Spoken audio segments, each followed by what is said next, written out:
Para sa'yo na pagod pero umaasa pa rin. Alam mo, hindi ko alam kung anong pinagdadaanan mo ngayon. Pero kung pagod ka na, naiintindihan kita.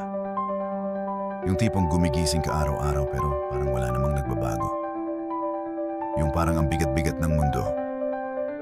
Tapos ikaw pa rin yung inaasahang okay ka lang.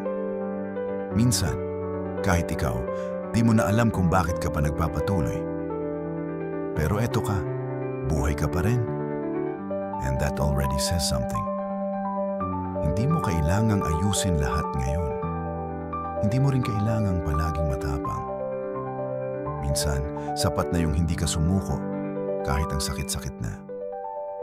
Sapat na yung nag-effort kang bumangon kahit wala kang gana. Sapat na yung nagpakita ka sa trabaho, sa klase, sa pamilya. Kahit gusto mo na lang matulog ng matagal, you're doing more than enough. And maybe, just maybe, kahit hindi mo napapansin, you're already giving hope to someone else just by being here.